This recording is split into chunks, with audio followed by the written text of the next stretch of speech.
I'm going to share with you 5 reasons why NLP saved my marriage. And the 5th one is the most important, so you're going to want to stick around to find out. For those of you who don't know me, I am Pam from Pamreid Performance Coaching, and I am a former, nagging, stressed out, very bitchy wife. On to my 2nd marriage, nearly my 2nd divorce, but now I am more in love with my husband than I ever was even at the beginning of our relationship, all down to the magic of NLP. And that is what I want to share with you now. NLP, for anyone who doesn't know, Neuro Linguistic Programming, which is a bad way of saying a way that discovers the patterns that are in your head of your thinking and your communication and changing those patterns to make things work for you and not against you. So let's get into the 5 things that made a difference for me. Number 1, communication.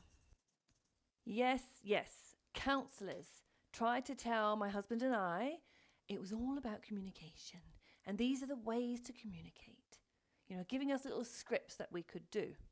No, none of that. What I actually learned was mind reading, which is really pretending to think you know what someone's doing in their head, what the meaning of their behavior is, and making up a story about what it means to you. So what I would do is my husband would come late from work and I would make up a meaning to that. Oh, well, that means he doesn't love me. So when you stop mind reading, you actually start just paying attention and asking more questions to what they're doing in their behavior or what they're doing in their heads, what they meant by language that they used, and you get more clarity by stop trying to guess what you think is happening. And this really goes into reframing. So taking the behavior and changing or asking if there could be a different meaning to that. Could there possibly be something else that they mean? So when my husband was home late, what else could that behavior mean? For instance, it could mean, how lucky are we as a family that he works so hard to look after us all? And just think about the difference that produces.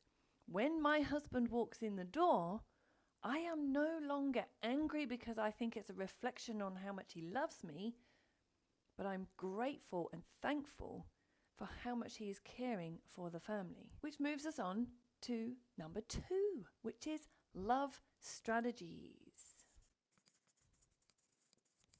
During NLP practitioner training, you learn that all behavior has a strategy. It has certain steps that lead us to an outcome. And this applies to love as well.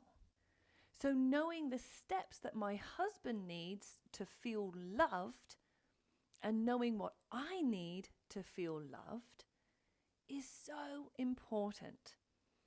And this is easier than love languages. It's quite simple. So for us, my husband needs touch.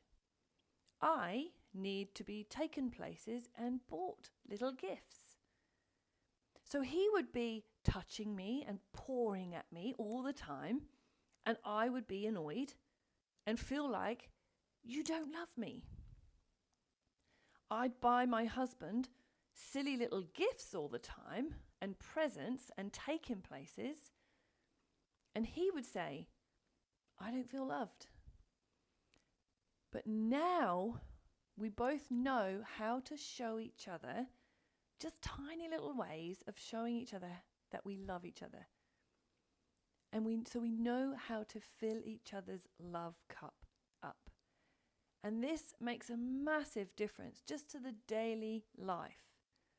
And this isn't to do with anything with sex, but it's more likely to get you there.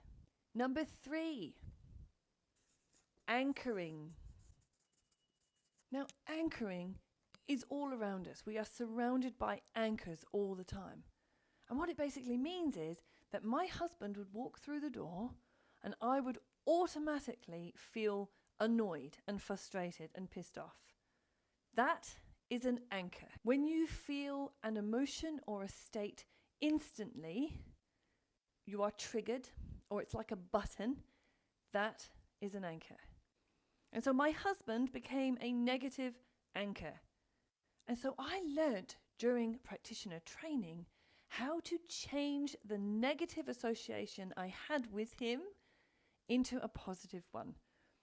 So bringing back laughter, bringing back romance, bringing back love and connection. And the best thing is with this is that my husband had to do nothing.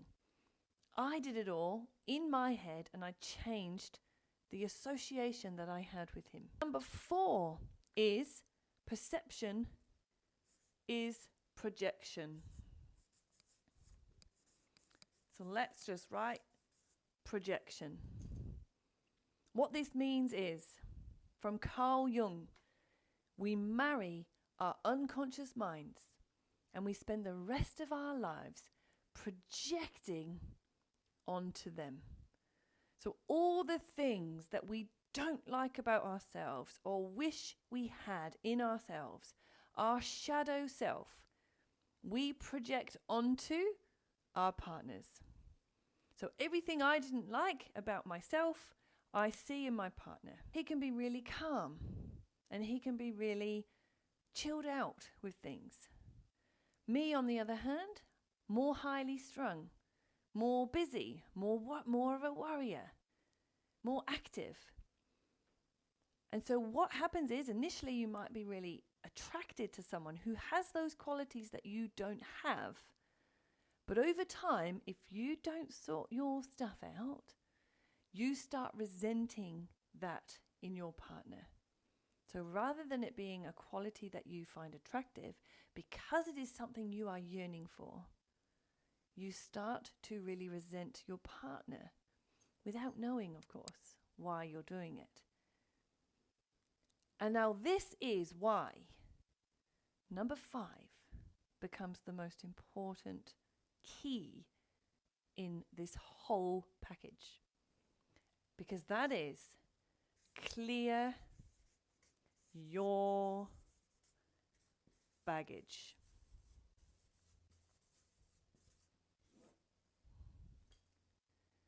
Because NLP practitioner training includes timeline therapy.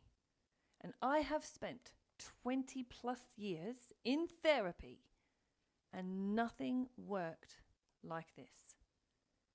My daddy issues, my trust issues, my fear of men, my fear of being controlled, my confusion over love and sex after experiencing sexual abuse when I was younger. I cleared it all.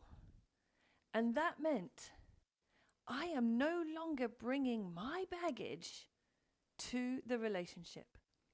I'm not giving all of my crap to my husband. I'm not projecting all the stuff that I've still got hanging around me onto him. I cleared all that. And my husband, who by the way has not done this work for himself, he might be projecting his stuff onto me. He will be projecting his stuff onto me. This is normal. Of course he does. I can recognize it. I can let it go because it does not mean anything to me. I then accept him for all he is, all he has faced. And I can maybe gently encourage him, to clear his stuff along the way. But I don't have to wear his stuff anymore. So I'm free from his stuff and I'm open to love him as he is. And all of this is what practitioner training gives you. And so much more, like confidence, clearing money blocks, building better relationships with everyone in your life. As a former teacher, this absolutely should be being taught in schools. Are you ready to learn more? Find my links in the description, and I can't wait to hear from you.